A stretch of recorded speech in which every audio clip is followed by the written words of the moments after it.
द्रुपद, वृषसेन, प्रतिविंध्य, दुशासन, नकुल, शकुनी और शिखंडी कृपाचार्य का युद्ध तथा धृष्टद्युम्न, सात्यकी एवं अर्जुन का पराक्रम। संजय कहते हैं, द्रोणाचार्य का मुकाबला करने के लिए राजा द्रुपद अपनी सेना के साथ बढ़े आ रहे थे। उस समय वृषसेन सैकड़ों बाणों की वर्षा करता हुआ उनके सामने आया। यह देख द्रुपद ने कर्ण नंदन की भुजाओं और छाती में 60 बाण मारे। वृषसेन क्रोध में भर गया और उसने रथ पर बैठे हुए राजा द्रुपद की छाती में अनेकों तीखे बाण मारे। इस प्रकार दोनों ने दोनों के शरीर में घाव कर दिए थे। दोनों के ही अंगों में बाण धसे दिखाई देते थे। दोनों खून से लथपथ हो रहे थे। इसी बीच में राजा द्रुपद ने एक भल्ल मारकर वृषसेन के धनुष को काट दिया। वृषसेन ने दूसरा सुदृढ़ धनुष हाथ में लिया और उस पर संधान करके द्रुपद की ओर को लक्ष्य कर एक भल्ल छोड़ा। वह भल्ल द्रुपद की छाती छेदकर पृथ्वी में समा गया और उससे आहत हुए राजा को मूर्छा आ गई। यह देख सारथी अपने कर्तव्य का विचार करके उन्हें वहां से दूर हटा ले गया। फिर तो उस भयंकर रात्रि में द्रुपद की सेना रणभूमि से भाग चली। वृषसेन के डर से सोमक क्षत्रिय भी वहां नहीं ठहर सके। प्रतापी वृषसेन सोमकों के अनेकों शूरवीर महारथियों को परास्त करके तुरंत ही राजा युधिष्ठिर के पास पहुंचा। दूसरी ओर प्रतिविंध्य क्रोध में भरकर कौरव सेना को दग्ध कर रहा था। उसका सामना करने को आपका पुत्र महारथी दुशासन पहुंचा। उसने प्रतिविंध्य के ललाट में 3 बाण मारकर उसे अच्छी तरह घायल किया। प्रतिविंध्य ने भी पहले 9 बाण मारकर फिर 7 बाणों से दुशासन को बींध डाला। तब दुशासन ने अपने उग्र सायकों से प्रतिविंध्य के घोड़ों को मारकर एक भल्ल से उसके सारथी को भी यमलोक पहुंचाया। इसके बाद उसके रथ के भी टुकड़े-टुकड़े कर दिए। फिर एक शूरप्र से उसका धनुष भी काट डाला। प्रतिविंध्य सुत सोम के रथ पर जा बैठा और हाथ में धनुष ले आपके पुत्र को बाणों से बींधने लगा। तदनंतर आपके योद्धा बड़ी भारी सेना के साथ आकर आपके पुत्र को सब ओर से घेरकर युद्ध करने लगे। उस समय दोनों सेनाओं में महान संहारकारी युद्ध हुआ। इसी प्रकार एक और नकुल भी आपकी सेना का संहार कर रहा था। उसका सामना करने के लिए क्रोध में भरा हुआ शकुनी जा पहुंचा। वे दोनों ही आपस में वैर रखते थे और दोनों शूरवीर थे। दोनों ही एक दूसरे के वध की इच्छा से परस्पर बाणों का आघात करने लगे। जैसे नकुल बाणों की झड़ी लगा रहा था, उसी प्रकार शकुनी भी। शरीर में बाण धसे होने के कारण वे दोनों कंटीले वृक्षों के समान दिखाई देते थे। इतने ही में शकुनी ने नकुल की छाती में एक कर्णी नामक बाण मारा। उसकी करारी चोट से नकुल को मूर्छा आ गई और वह रथ के पिछले भाग में बैठ गया। फिर होश में आने पर उसने शकुनी को 60 बाण मारे। इसके बाद उसकी छाती में 100 नाराचों का प्रहार किया और उसके बाण चढ़ाए हुए धनुष को भी बीच से ही काट डाला। तत्पश्चात ध्वजा काटकर जमीन पर गिरा दी और एक पैने बाण से उसकी दोनों जंघाओं को चीर डाला। इस चोट को शकुनी संभाल नहीं सका और बेहोश होकर रथ की बैठक में धम से गिर पड़ा। तब सारथी उसे रणभूमि से बाहर हटा ले गया और नकुल का सारथी अपने रथ को आचार्य द्रोण के पास ले गया। दूसरी ओर कृपाचार्य ने शिखंडी पर धावा किया। उन्हें निकट आते देख शिखंडी ने भी 9 बाणों से उन्हें घायल कर दिया। कृपाचार्य ने भी पहले 5 बाणों से मारकर फिर 20 बाणों से उस पर आघात किया। फिर तो उन दोनों में महाभयंकर घोर संग्राम छिड़ गया। शिखंडी ने एक अर्धचंद्राकार बाण से कृपाचार्य के धनुष को काट डाला। यह देख उन्होंने शिखंडी पर शक्ति का प्रहार किया। किंतु उसने अनेकों बाण मारकर उस शक्ति के टुकड़े-टुकड़े कर दिए। तब कृपाचार्य ने दूसरा धनुष लेकर शिखंडी को तीखे बाणों से आच्छादित कर दिया। इससे शिथिल होकर वह रथ के पिछले भाग में बैठ गया। उसे उस अवस्था में देख कृपाचार्य उस पर लगातार बाण बरसाने लगे। तब तो वह भाग खड़ा हुआ। यह देख पांचाल और सोमक वीर उसे चारों ओर से घेर कर खड़े हो गए। इसी प्रकार आपके पुत्र भी बहुत बड़ी सेना के साथ कृपाचार्य के चारों ओर डट गए। फिर दोनों दलों में घोर संग्राम होने लगा।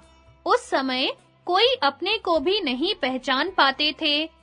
मोहवश पिता पुत्र को और पुत्र पिता को मार रहे थे। मित्र मित्र के प्राण ले रहे थे। मामा भांजों पर और भांजे मामा पर प्रहार करते थे।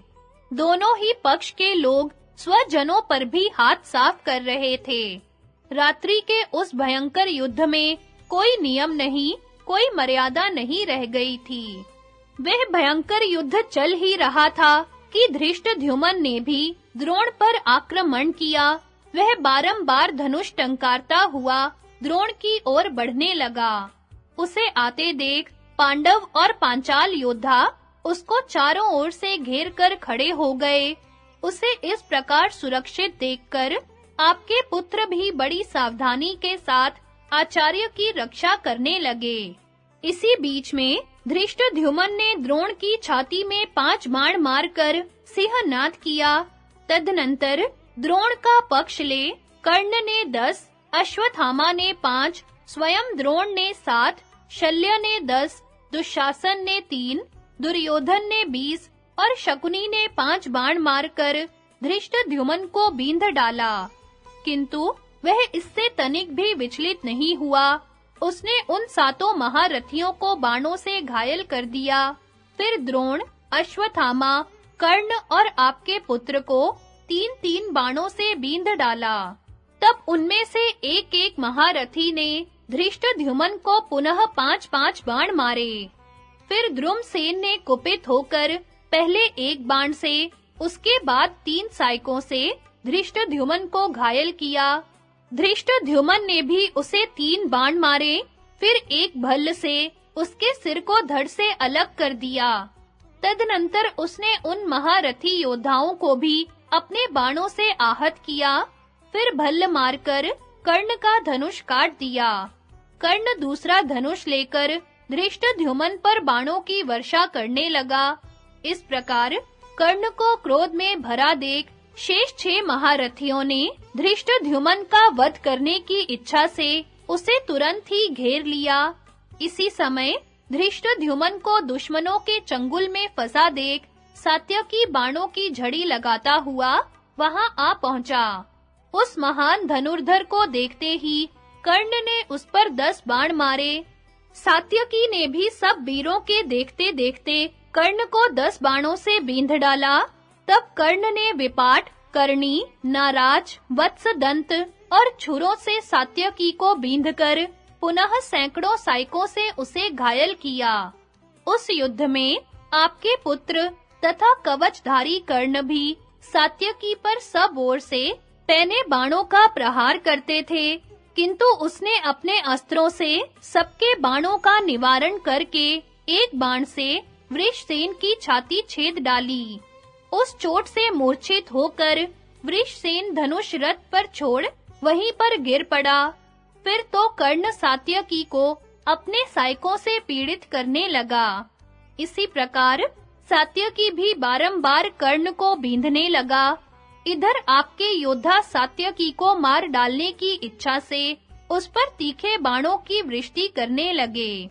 यह देख उसने उग्र बाणों से शत्रुओं के शीश काटने आरंभ किए।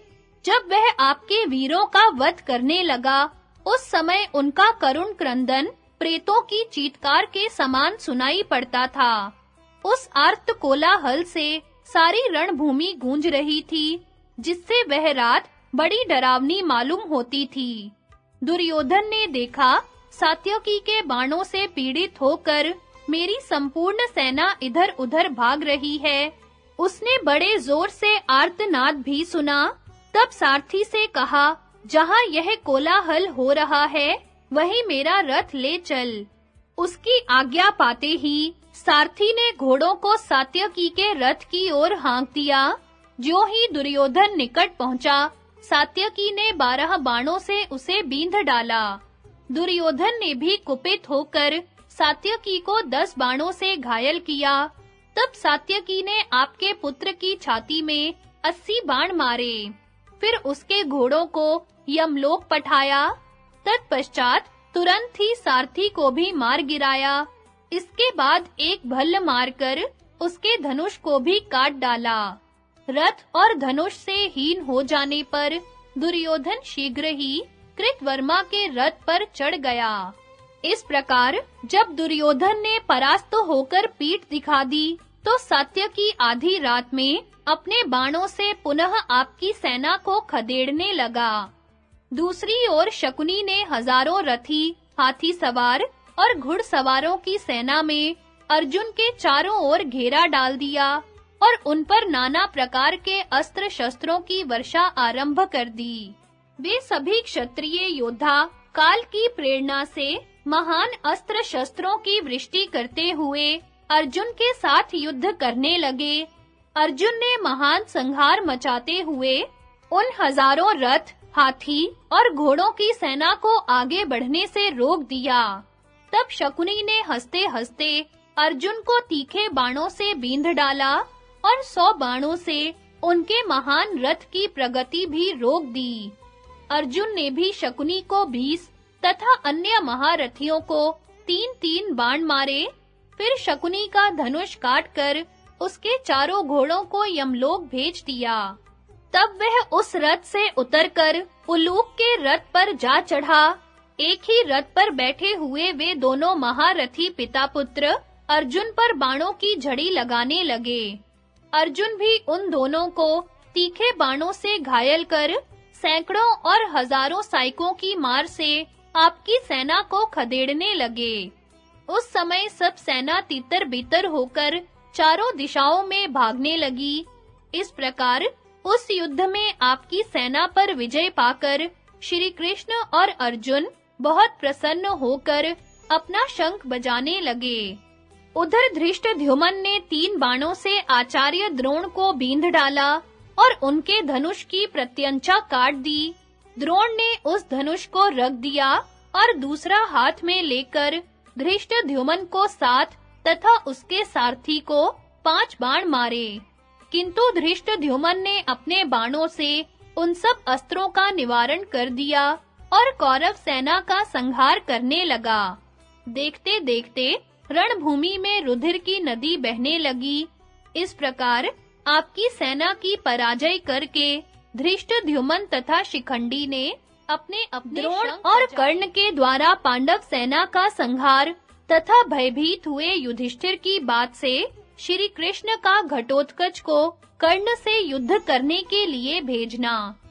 संजय कहते हैं, महाराज, जब दुर्योधन ने देखा कि पांडव मेरी सेना का विध्वंस कर रहे हैं और वह भागी जा रही है, तो उसे बड़ा क्रोध हुआ।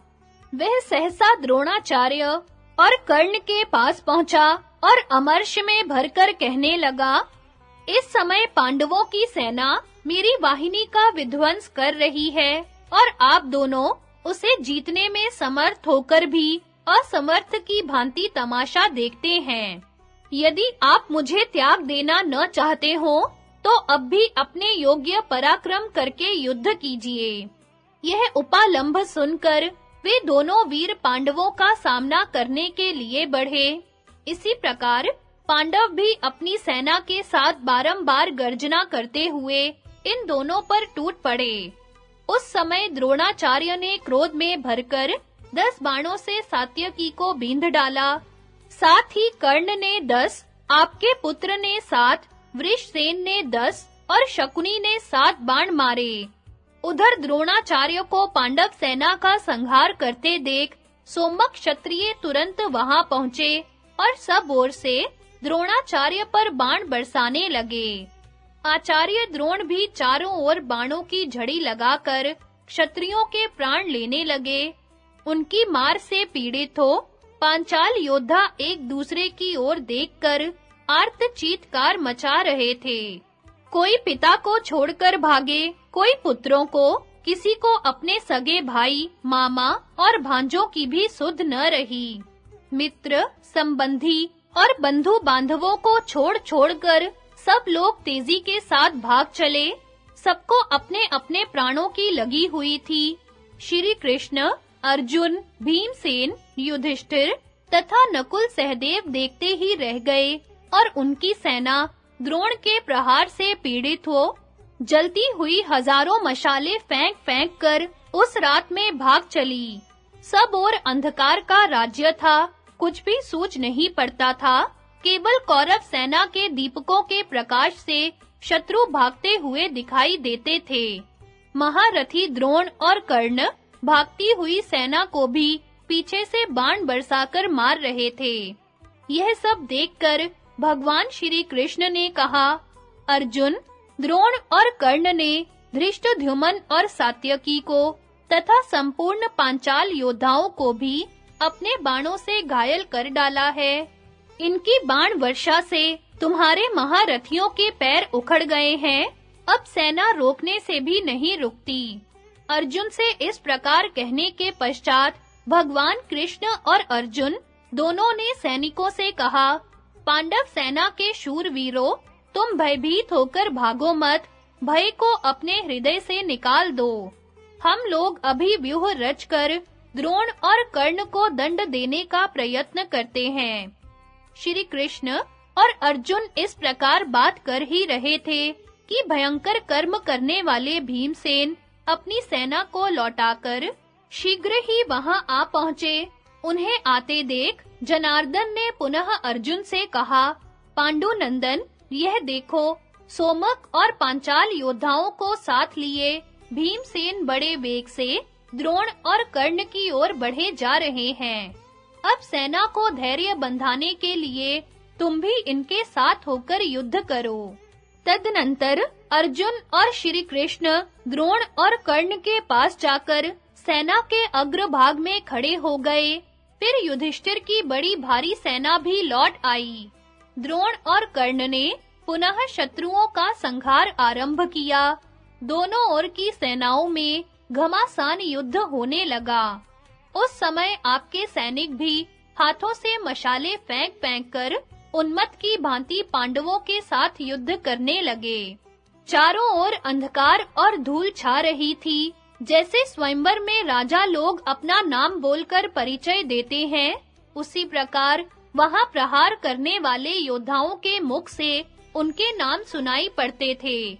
जहां-जहां दीपक का प्रकाश दिखाई देता, वहां-वहां लड़ाकू सैनिक पतंगों की भांति टूट पड़ते थे। इस प्रकार युद्ध करते-करते उस महारात्रि का अंधकार बहुत घना हो गया। तत्पश्चात कर्ण ने धृष्टद्युम्न की छाती में 10 मर्म भेदी बाणों का प्रहार किया। धृष्टद्युम्न ने भी कर्ण को 10 बाणों से बींधकर तुरंत ही बदला चुकाया। इस प्रकार वे दोनों एक दूसरे को साइकों से बींधने लगे। थोड़ी ही देर में कर्ण ने धृष्टद्युम्न के घोड़ों को मारकर उसके सारथी को घायल किया। फिर तीखे बाणों से उसका धनुष काटकर एक भल्ल से सारथी को भी मार गिराया।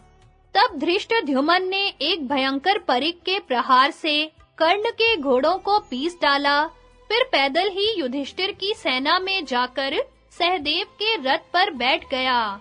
इधर कर्ण के सारथी ने उसके रथ में नए घोड़े जोत दिए।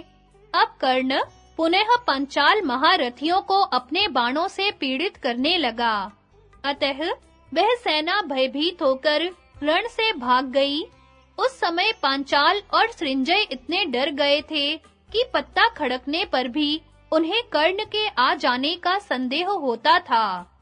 कर्ण उस भागती हुई सेना को भी पीछे से बाण मारकर खदेड़ रहा था। अपनी सेना को भागते देख राजा युधिष्ठिर भी पलायन करने का विचार करके अर्जुन से बोले, धनंजय, तुम ही जिनके बंधु एवं सहायक हो, उन हमारे सैनिकों का यह आर्तनाद निरंतर सुनाई दे रहा है। ये कर्ण के बाणों से पीड़ित हो रहे हैं। अब इस समय कर्ण का वध करने के संबंध में जो कुछ भी कर्तव्य हो उसे करो। यह सुनकर अर्जुन ने श्री कृष्ण से कहा, मधुसूदन, आज राजा युधिष्ठिर कर्ण का पराक्रम देखकर भयभीत हो गए हैं। एक ओर द्रोणाचार्य हमारे सैनिकों को आहत कर रहे हैं, दूसरी ओर कर्ण का त्रास छाया हुआ है, इसलिए वे भाग रहे हैं। उन्हें कहीं ठहरने को स्थान नहीं मिलता। मैं देखता हूँ कर्ण भागते हुए योद्धाओं को भी मार रहा है। अतः अब जहाँ कर्ण है वहीं चलिए। आज दो में से एक बात हो जाए, चाहे मैं उसे मार डालूं या वह मुझे। भगवान श्री कृष्ण बोले, अर्जुन, तुमको और राक्षस घटोत्कच को छोड़कर दूसरा कोई ऐसा नहीं है जो कर्ण से लोहा ले सके, किंतु उसके साथ तुम्हारा युद्ध हो, इसके लिए अभी समय नहीं आया है। कारण उसके पास इंद्र की दी हुई एक दैदीप्यमान शक्ति है, जो उसने केवल तुम्हारे लिए ही रख छोड़ी है। मेरे विचार से इस समय महाबली घटोत्कच ही कर्ण का सामना करने जाए। उसके पास दिव्य, राक्षस और आसुर तीनों प्रकार के अस्त्र हैं, अतः वह अवश्य ही संग्राम में कर्ण पर विजयी होगा। श्री कृष्ण के ऐसा कहने पर अर्जुन ने घटोत्कच को बुलवाया।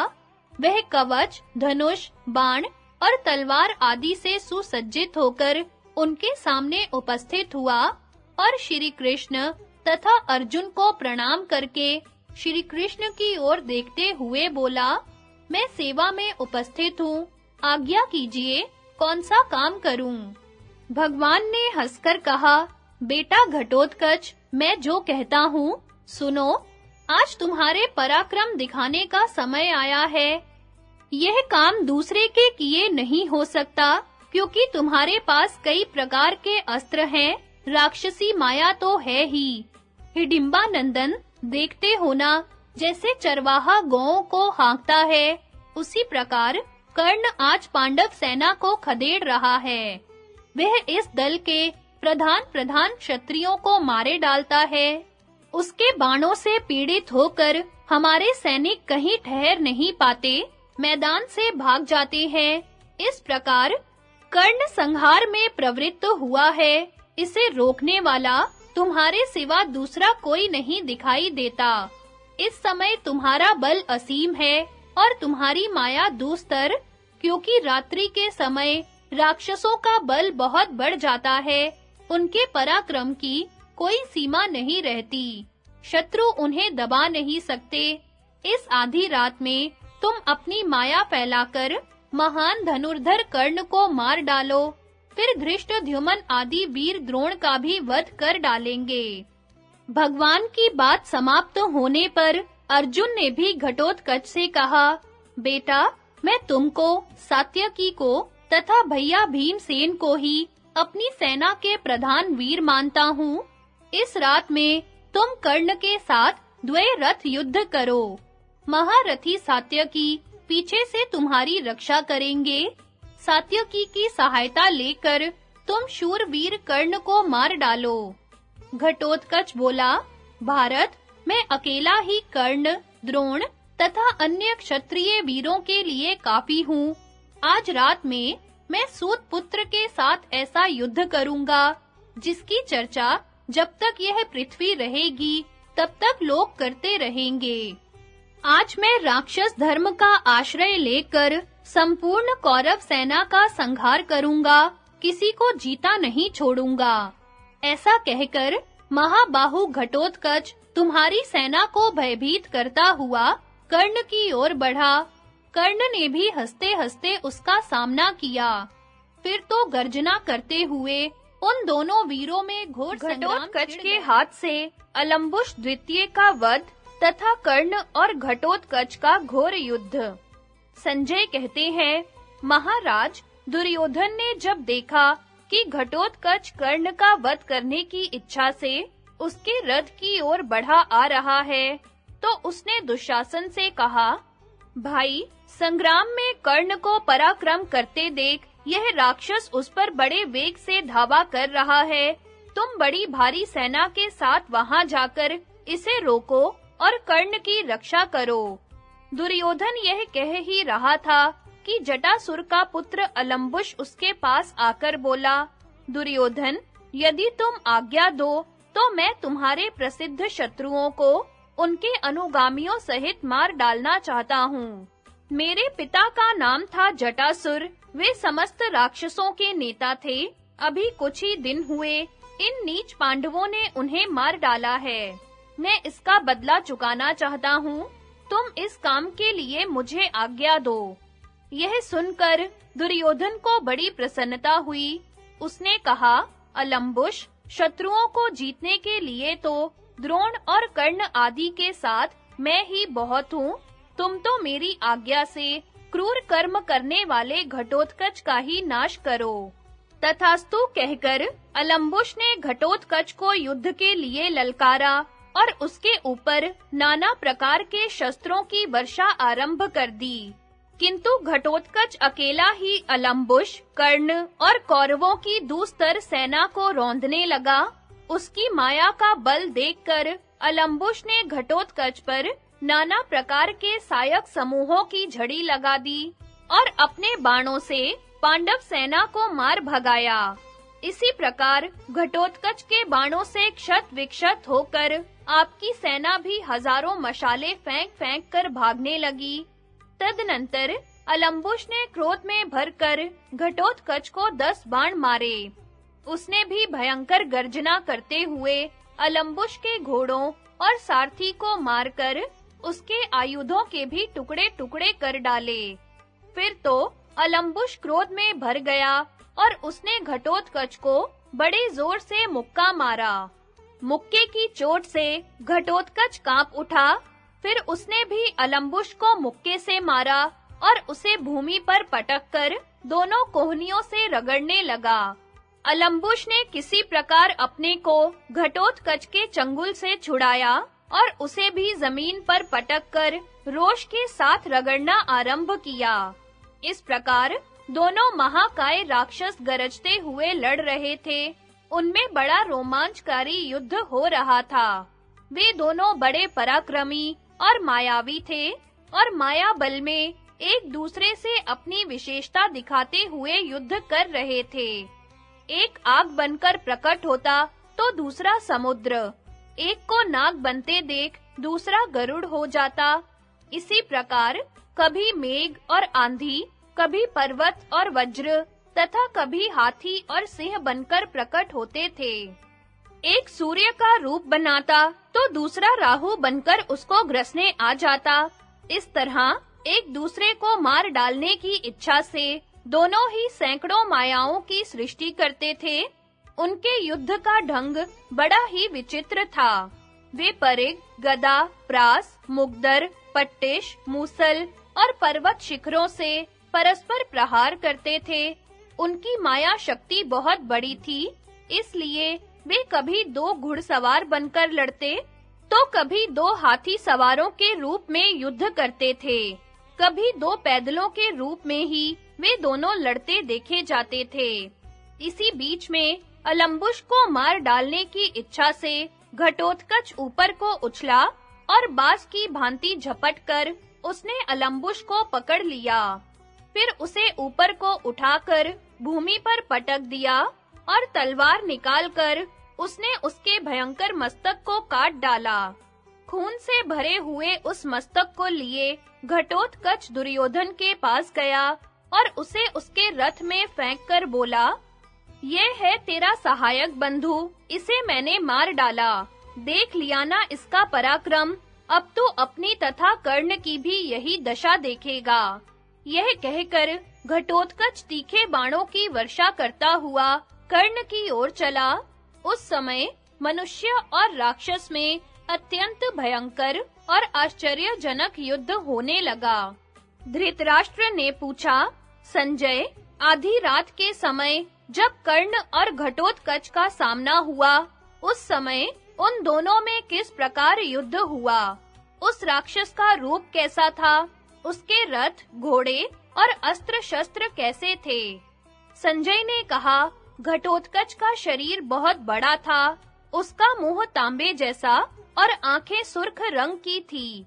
पेट धसा हुआ, सिर के बाल ऊपर की ओर उठे हुए, दाढ़ी मूंछ काली, कान खूंटी जैसे, थोड़ी बड़ी और मुंह का छेद कान तक फैला हुआ था। दाढ़ें तीखी और विकराल थी, जीभ और ओठ तांबे जैसे लाल-लाल और लंबे थे। भौहें बड़ी-बड़ी, नाक मोटी, शरीर का रंग काला, कंठ लाल और देह पहाड़ जैसी भयंकर थी।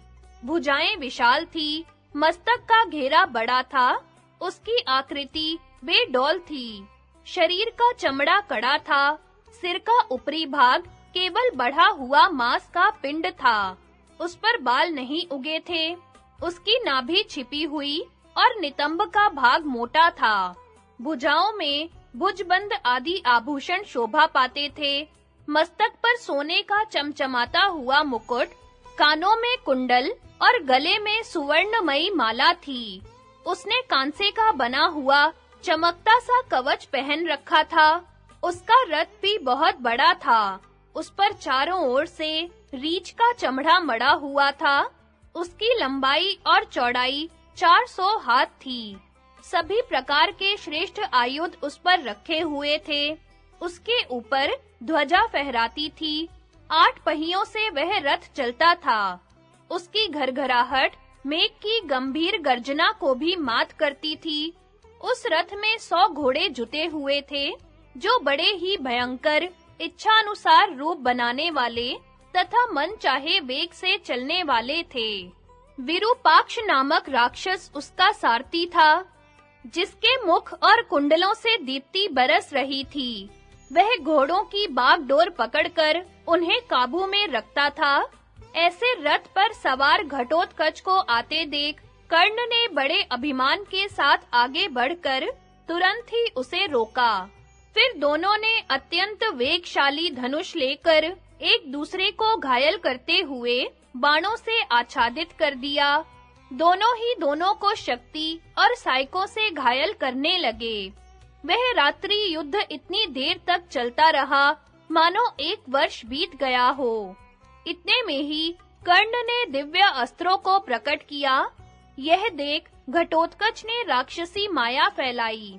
उस समय राक्षसों की बहुत बड़ी सेना प्रकट हुई।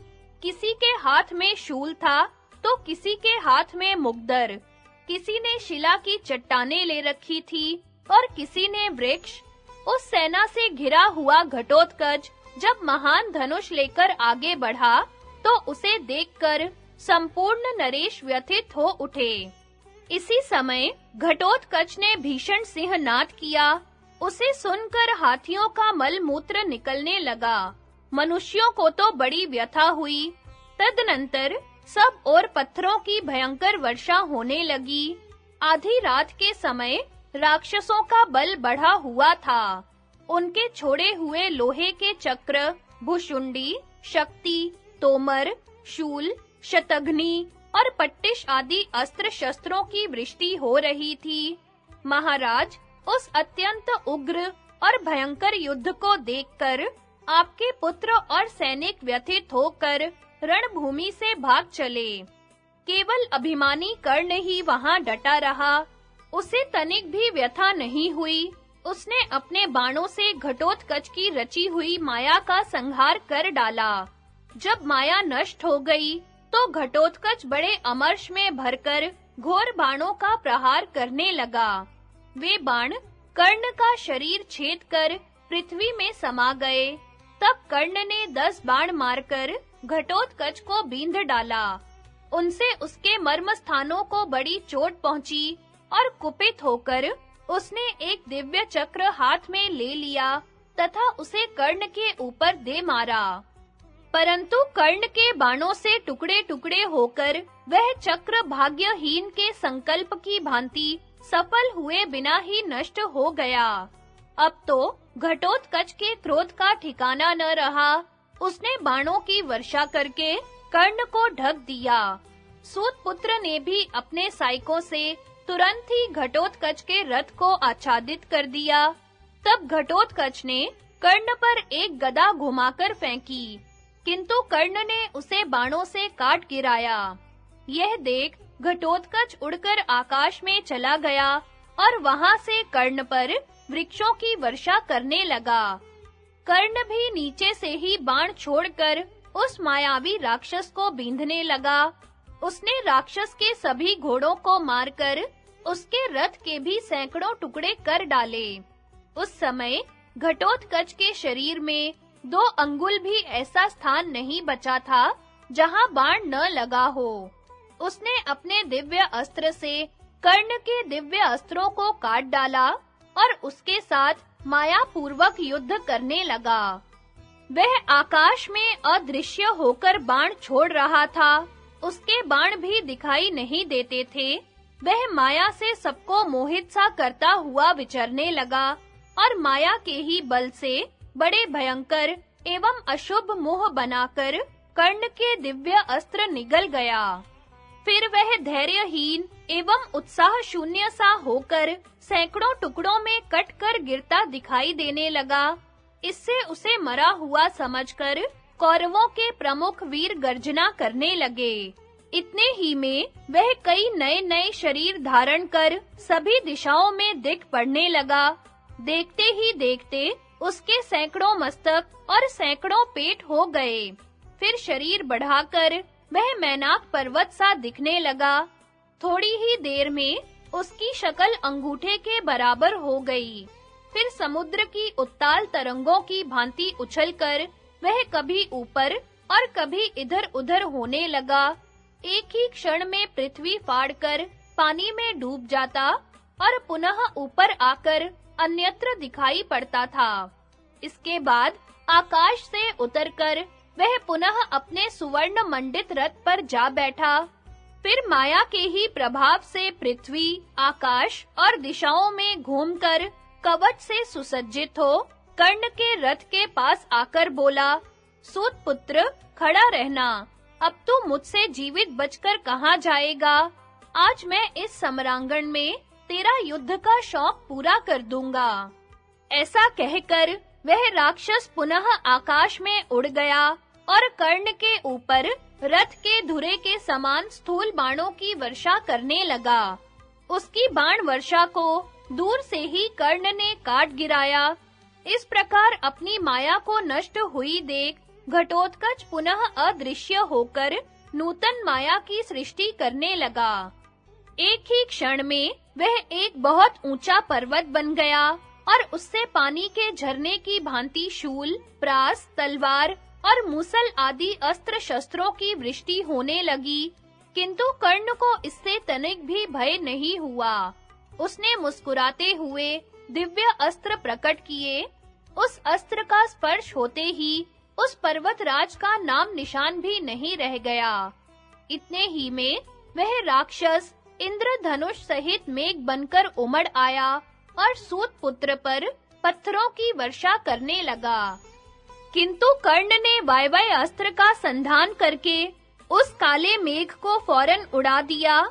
इतना ही नहीं, उसने सायक समूहों से समस्त दिशाओं को आच्छादित करके घटोत्कच के चलाए हुए संपूर्ण अस्त्रों का के पुत्र ने कर्ण के सामने महामाया प्रकट की। कर्ण ने देखा घटोत्कच रथ पर बैठा आ रहा है। उसके साथ राक्षसों की बहुत बड़ी सेना है। राक्षसों में कुछ हाथी पर हैं, कुछ रथ पर हैं और कुछ घोड़ों पर सवार हैं।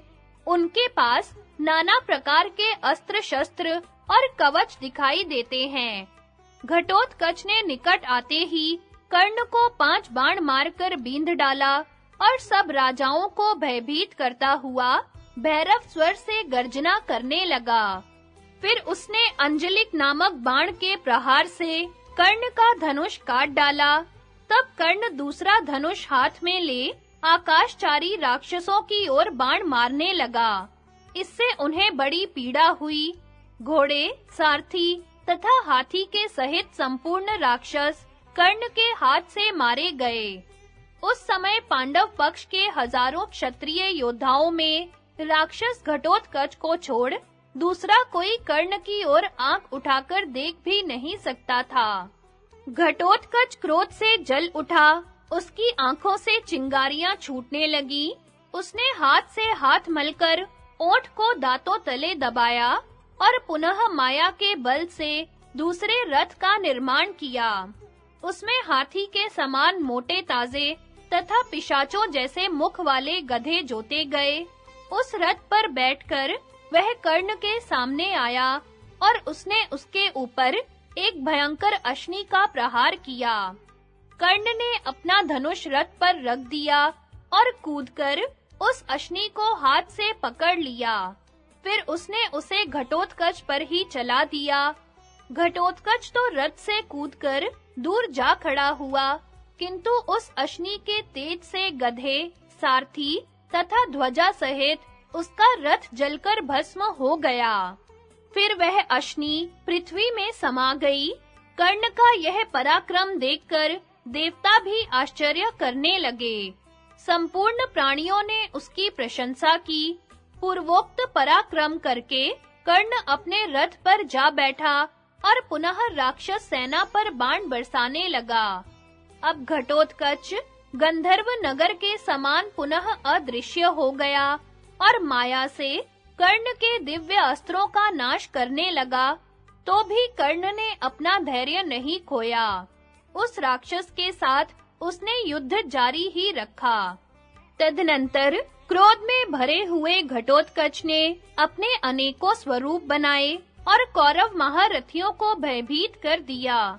तत्पश्चात सिंह, व्याघ्र, लकड़बग्घे, आग के समान लपलपाती हुई जीभ वाले सांप और लोहमय चोंच वाले पक्षी सब दिशाओं से कौरव सेना पर टूट पड़े। घटोत्कच तो कर्ण के बाणों से घायल होकर अंतर्धान हो गया, परंतु मायामय पिशाच, राक्षस, यातुधान, कुत्ते और भयंकर मुख वाले भेड़िए सब ओर से प्रकट होकर कर्ण की ओर इस प्रकार दौड़े मानो उसे खा जाएंगे, तथा खून से रंगे हुए भयंकर अस्त्र शस्त्र लेकर कठोर बातें सुनाते हुए उसे डराने लगे। कर्ण ने उनमें से प्रत्येक को कई-कई बाण मारकर बींध डाला और दिव्य अस्त्र से उस राक्षसी माया का संहार करके घटोत्कच के घोड़ों को भी यमलोक भेज दिया। इस प्रकार पुनः अपनी माया का नाश हो जाने पर अभी तुझे मौत के मुख में भेजता हूँ, ऐसा कर्ण से कहकर घटोत्कच फिर अंतर्धान हो गया। भीमसेन के साथ अलायुध का युद्ध तथा घटोत्कच के हाथ से अलायुध का वध। संजय कहते हैं, राजन, इस प्रकार कर्ण और घटोत्कच का युद्ध हो ही रहा था कि अलायुध नाम वाला एक राक्षस पूर्वकालीन वैर का स्मरण करके अपनी बड़ी भारी सेना के साथ दुर्योधन के पास आया और युद्ध की लालसा से बोला, महाराज, आपको तो मालूम ही होगा कि भीमसेन ने हमारे बांधव हिडिंब, बक और किरमीर का वध कर डाला है। इसलिए आज हम स्वयं ही घटोत्कच का वध करेंगे तथा श्री कृष्ण और पांडवों को अनुचरों सहित मारकर खा जाएंगे। आप अपनी सेना को पीछे हटा लीजिए। आज पांडवों के साथ हम राक्षसों का ही युद्ध होगा। उसकी बात सुनकर दुर्योधन को बड़ी खुशी हुई।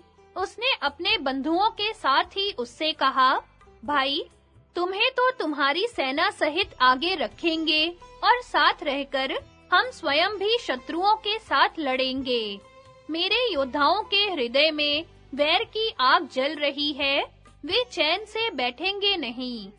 अच्छा, ऐसा ही हो। यह कहकर राक्षस राज अलायुध राक्षसों को साथ लेकर बड़ी उतावली के साथ युद्ध के लिए चला। घटोत्कच के पास जैसा तेजस्वी रथ था, वैसा ही अलायुध के पास भी था। उसकी भी घरघराहट अनुपम थी। उस पर भी रीछ का चमड़ा मढ़ा हुआ था। लंबाई चौड़ाई भी वही 400 हाथ की थी। वैसे ही हाथी के समान मोटे ताजे 100 घोड़े जुते हुए थे। उसका धनुष भी बहुत बड़ा था, जिसकी प्रत्यंचा सुदृढ़ थी। उसके बाण भी रथ के धुरे के समान मोटे और लंबे थे। वह भी वैसा ही वीर था जैसा घटोत्कच, किंतु रूप में वह घटोत्कच की अपेक्षा सुंदर था। महाराज, अलायुध के आने से कौरवों को बड़ी प्रसन्नता हुई, मानो समुद्र में डूबते हुए को जहाज मिल गया हो। उन्होंने अपना नया जन्म हुआ समझा। उस समय कर्ण और घटोत्कच में अलौकिक युद्ध चल रहा था। द्रोण, अश्वत्थामा और कृपाचार्य आदि घटोत्कच के पुरुषार्थ को देखकर थर्रा उठे थे। सबके मन में घबराहट थी, सर्वत्र हाहाकार मचा हुआ था। सारी सेना कर्ण के जीवन से निराश हो चुकी थी। दुर्योधन ने देखा कि कर्ण बड़ी विपत्ति में फंस गया है, तो उसने अलायुध को बुलाकर कहा कि यह कर्ण घटोत्कच के साथ भिड़ा हुआ है और युद्ध में जहां तक इसकी शक्ति है, महान पराक्रम दिखा रहा है। वीरवर, जैसी तुम्हारी इच्छा थी, उसके अनुसार ही इस संग्राम में घटोत्कच को तुम्हारे हिस्से में कर दिया गया है। अब तुम पुरुषार्थ करके इसका नाश करो।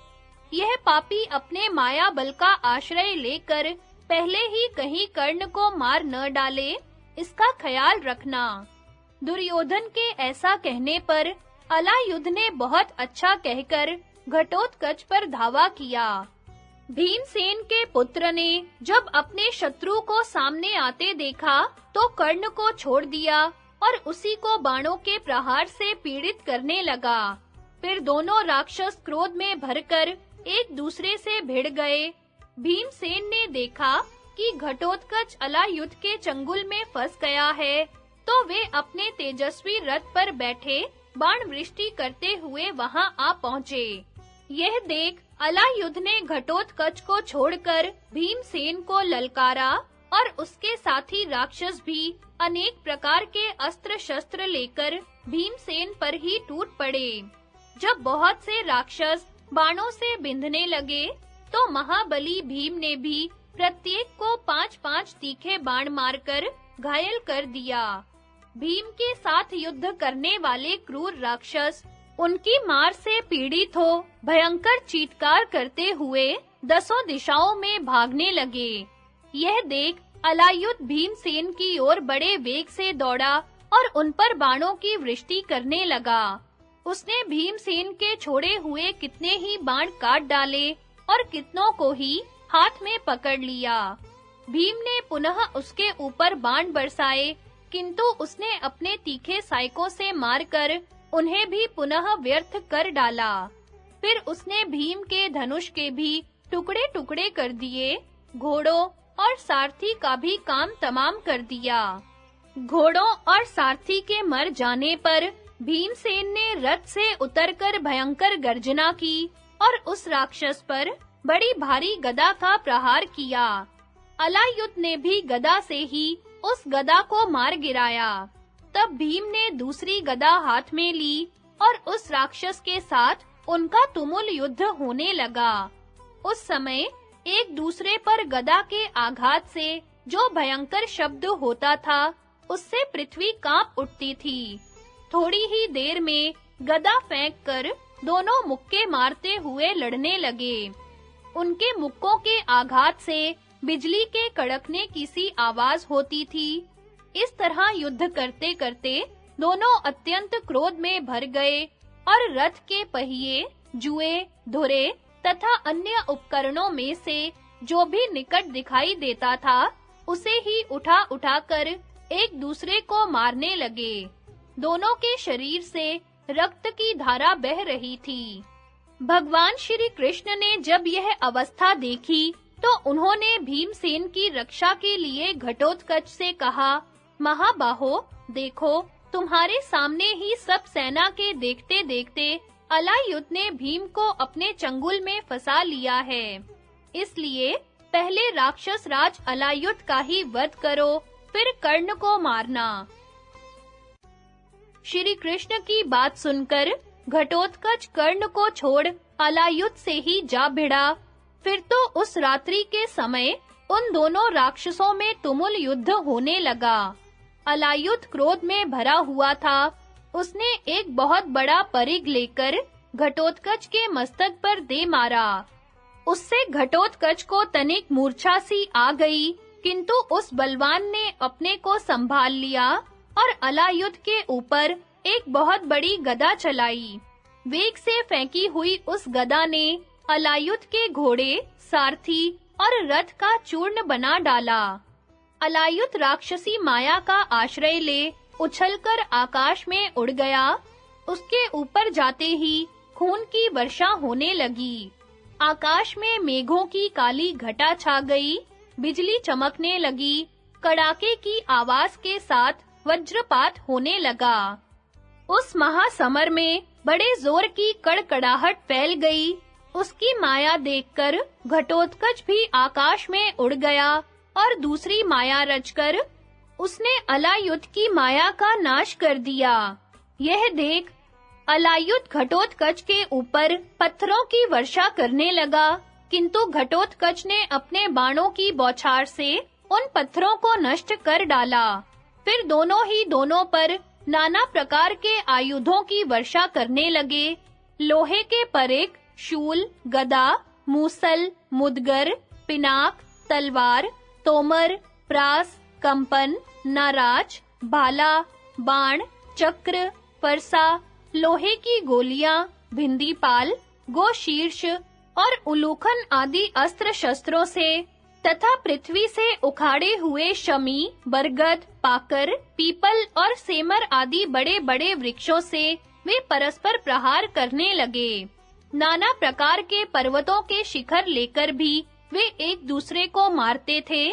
उन दोनों राक्षसों का युद्ध पूर्वकालीन वानर राज बाली और सुग्रीव के युद्ध को मात कर रहा था। दोनों ने दौड़कर एक दूसरे की चोटी पकड़ ली, फिर भुजाओं से लड़ते हुए गुत्थम-गुत्थ हो गए। इसी समय घटोत्कच ने अलायुध को बलपूर्वक पकड़ लिया और बड़े वेग से घुमाकर जमीन पर दे मारा। फिर उसके कुंडल मंडित मस्तक को काटकर उसने भयंकर गर्जना की और उसे दुर्योधन के सामने फेंक दिया। अलायुध को मारा गया देख दुर्योधन अपनी सेना के साथ ही अत्यंत घटोत्कच का पराक्रम और कर्ण की अमोघ शक्ति से उसका वध। संजय कहते हैं, महाराज, राक्षस अलायुध का वध करके घटोत्कच मन ही मन बहुत प्रसन्न हुआ और आपकी सेना के सामने खड़ा हो सिंहनाद करने लगा। उसकी गर्जना सुनकर आपके योद्धाओं को बड़ा भय हुआ। इधर कर्ण पर उसके शत्रु बाण बरसाते थे और वह धैर्य पूर्वक उनके अस्त्र शस्त्रों का नाश करता जाता था। उसने वज्र के समान बाणों से शत्रुओं का संहार आरंभ किया। उसके सायकों से कितने ही वीरों के अंग छिन्न भिन्न हो गए, किन्हीं के सारथी मारे गए और किन्हीं के घोड़े नष्ट हो गए। कर्ण के सामने किसी तरह अपना बचाव न देखकर वे योद्धा युधिष्ठिर की सेना में भाग गए। अपने योद्धाओं को कर्ण के द्वारा पराजित होकर भागते देख घटोत्कच को बड़ा क्रोध हुआ और वह उत्तम रथ में बैठकर सिंह के समान दहाड़ता हुआ कर्ण का सामना करने के लिए आ पहुंचा। आते ही उसने वज्र सरीखे बाणों से कर्ण को बींध डाला। फिर दोनों ही एक दूसरे पर करनी, नाराज, शिलीमुख, नालीक, दंड, अश्नि, वत्सदंत, वाराह कर्ण, विपाट, श्रृंग तथा क्षुरप्र की वर्षा करने लगे। उनकी अस्त्र वर्षा से आकाश छा गया। महाराज, जब कर्ण युद्ध में किसी तरह घटोत्कच से बढ़ न सका, तो उसने अपना भयंकर अस्त्र प्रकट किया और उससे उसके रथ, घोड़े और सारथी का नाश कर डाला। हिडिंबा कुमार रथहीन होते ही अंतर्धान हो गया। उसे अदृश्य होते देख कौरव योद्धा चिल्लाकर कहने लगे, माया से युद्ध करने वाला यह राक्षस जब युद्ध में स्वयं नहीं दिखाई देता, तो कर्ण को कैसे नहीं मार डालेगा। इतने ही में कर्ण ने सायकों के जाल से संपूर्ण दिशाओं को आच्छादित कर दिया। उस समय बाणों से आकाश में अंधेरा छा गया था, तो भी कोई प्राणी ऊपर से मरकर गिरा नहीं। इसके बाद हम लोगों ने अंतरिक्ष में उस राक्षस की भयंकर माया देखी। पहले वह लाल रंग के बादलों के रूप में प्रकाशित हुआ, फिर जलती हुई आग की लपट के समान भयंकर दिखाई देने लगी। तत्पश्चात उससे बिजली प्रकट हुई, उल्कापात होने लगा और हजारों दुंदुभियों के बजने के समान भयंकर आवाज होने लगी। इसके बाद बाण, शक्ति, रिष्टि, प्रास, मूसल, फरसा, तलवार, पट्टिश, तोमर, परिक, गदा, शूल और शतघ्नियों की वृष्टि होने लगी। हजारों की संख्या में पत्थरों की बड़ी-बड़ी चट्टानें गिरने लगी, वज्रपात होने लगा, आग के समान प्रज्वलित चक्र गिरने लगे। कर्ण ने बाणों से उस अस्त्र वर्षा को रोकने का बड़ा प्रयत्न किया, पर उसे सफलता नहीं मिली। बाणों से आहत होकर घोड़े गिरने लगे, वज्रों की मार से हाथी धराशायी होने लगे और अन्य बहुत से अस्त्रों के प्रहार से बड़े-बड़े महारथियों का संहार होने लगा। गिरते समय इनका महान आर्तनाद चारों ओर फैल रहा था।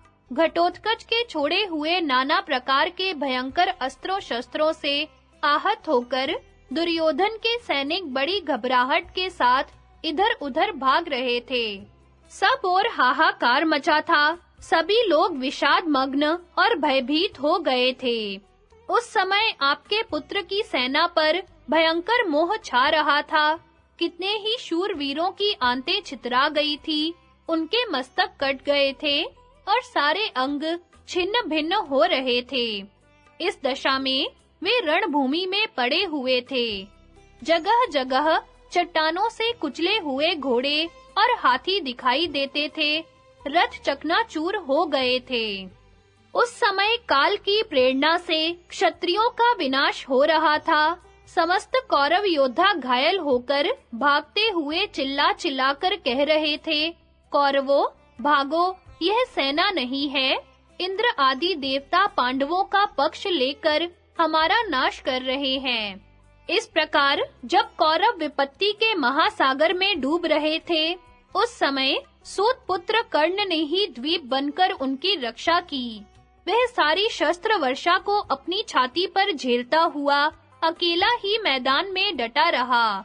इतने ही में घटोत्कच ने कर्ण के चारों घोड़ों को लक्ष्य करके एक शतघ्नि चलाई।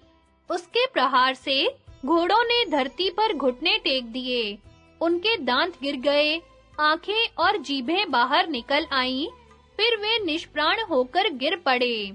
घोड़ों के मर जाने पर कर्ण अपने रथ से उतर पड़ा और मन ही मन कुछ सोचने लगा। उस समय कौरव योद्धा भाग रहे थे। राक्षसी माया से उसके दिव्यास्त्रों का नाश हो गया था, तो भी कर्ण घबराया नहीं। वह समयोचित कर्तव्य का विचार करने लगा। इसी समय उस भयंकर माया का प्रभाव देख समस्त कौरवों ने मिलकर कर्ण से कहा, भाई, अब तुम इस राक्षस का तुरंत वध करो, नहीं तो ये सभी कौरव अभी नष्ट हुए जाते हैं। भीमसेन और अर्जुन हमारा क्या कर लेंगे? इस समय आधी रात में इस राक्षस का प्रताप बहुत बढ़ा हुआ है, अतः इसका ही नाश करो। हम लोगों में से जो इस भयंकर संग्राम से छुटकारा पा जाएगा, वही सेना सहित पांडवों से युद्ध करेगा। इसलिए तुम इंद्र की दी हुई शक्ति से इस भयंकर राक्षस का संहार कर डालो। कर्ण, सभी कौरव इंद्र के समान बलवान हैं। कहीं ऐसा ना हो कि इस रात्रि युद्ध में सबके सब अपने सैनिकों सहित मारे जाएं। निशीत का समय था। राक्षस कर्ण पर निरंतर प्रहार कर रहा था। सारी सेना पर उसका आतंक छाया हुआ था और इधर कौरव वेदना से कराह रहे थे। यह सब देख सुनकर कर्ण ने राक्षस के ऊपर शक्ति छोड़ने का विचार किया। अब उससे संग्राम में शत्रु का आघात नहीं सहा गया। उसके वध की इच्छा से कर्ण ने वह वैजयंती नाम वाली असह्य शक्ति हाथ में ली। महाराज, यह वही शक्ति थी जिसे न जाने कितने वर्षों से कर्ण ने अर्जुन को मारने के लिए सुरक्षित रखा था। वह सदा उसकी पूजा किया करता था।